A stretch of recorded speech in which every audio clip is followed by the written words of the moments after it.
Danny Gagnon, ouverture à Auriel.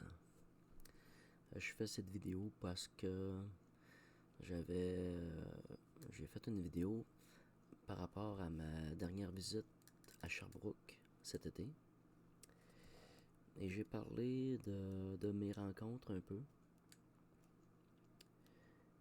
Et je me suis rendu compte que c'était... comment je peux dire ça? C'était quelque chose qui demandait beaucoup de diplomatie ou d'attention, de faire attention à la façon que je parle des gens,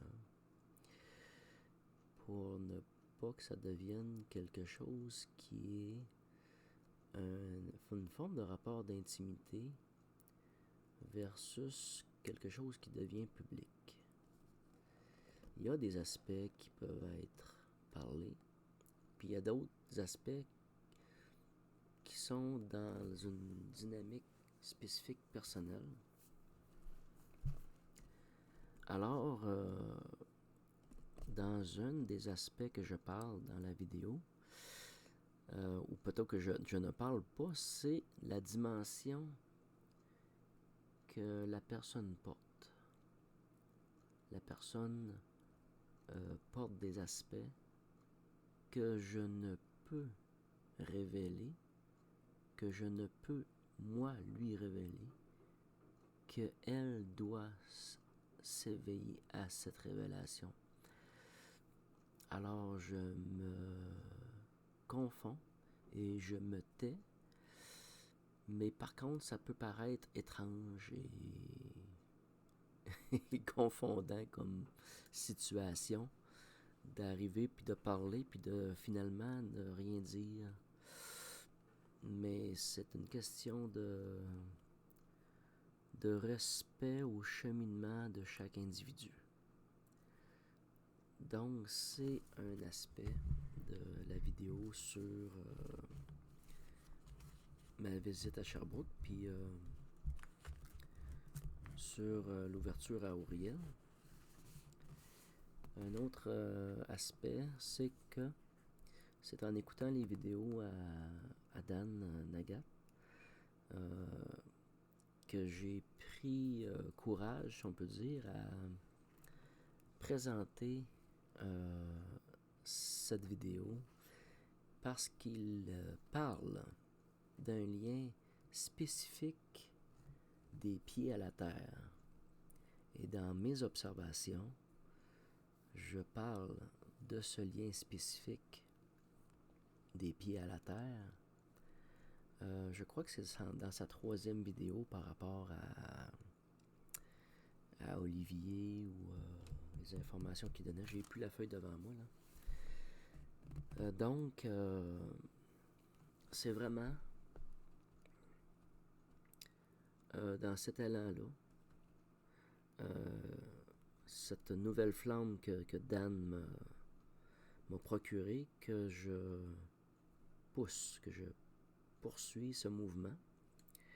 Et dans la vidéo précédente, j'ai ouvert sur le psaume 113.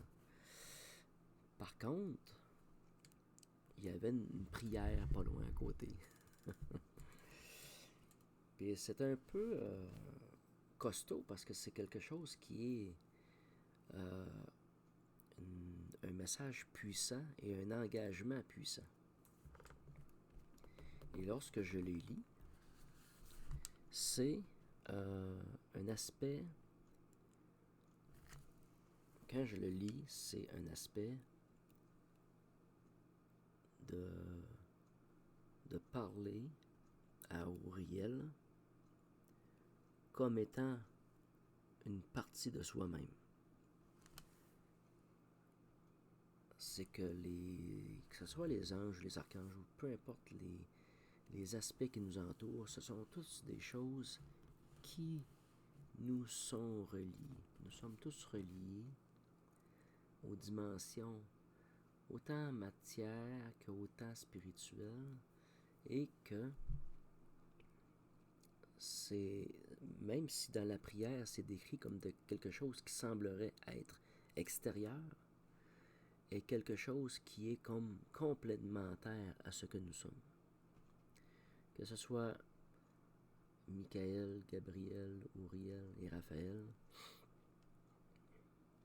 ce sont des liens complémentaires à ce que nous sommes et non quelque chose qui est extérieur à nous. Il est important de comprendre l'ouverture. Il y a, si vous ne vous sentez pas connecté, ça ne dit pas que vous n'êtes pas dans une forme de capacité d'ouverture. Alors, je vous fais la prière et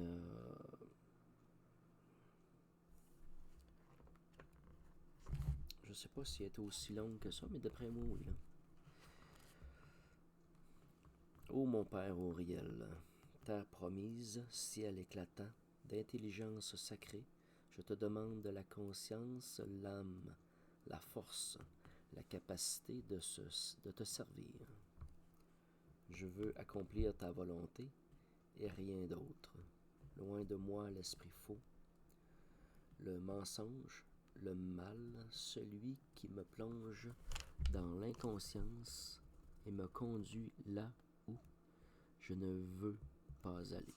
Délivre-moi du mal, éveille-moi devant le tentateur sournois, pour qu'il ne puisse s'approcher de moi sans que je le voie. Délivre-moi de ses manigances, délusionne-moi. S'il est en moi, arrache-le de moi, guéris-moi. Je veux servir la belle lumière des anges. Je prends refuge dans le cercle de la ronde des archanges et de la nation essénienne. Je m'éveille par mon être et mon rayonge, et je m'engage en conscience et volonté à devenir un Essénien par l'étude, la dévotion, le rite et l'œuvre. J'honore ces 4 chemins et ces 4 anges.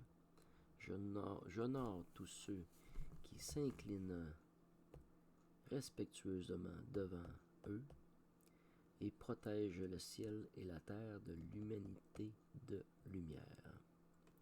Je t'offre mes oreilles, mes yeux, mon souffle, ma parole, ma pensée, mon cœur, mon acte, car tu es Uriel, la lumière de mon âme et le chemin vers l'éternité.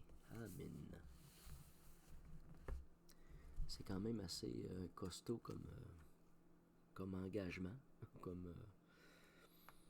c'est un peu en même temps aussi un éveil à quelque chose qui a toujours existé. C'est comme un éveil en vérité à quelque chose qui a comme, je ne dis pas qu'il n'y a pas raison d'être réanimé, mais à reprendre conscience des aspects présentés dans quelque chose que je dirais qui a toujours été et qui n'a jamais été séparé et qui a toujours été existant. C'est une forme de confirmation. Alors, c'est un aspect à l'ouverture sur Uriel que je voulais faire. Et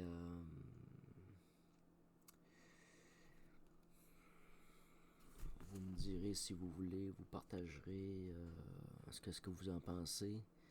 Pour moi, pour ma part, Uriel est une découverte. Merci.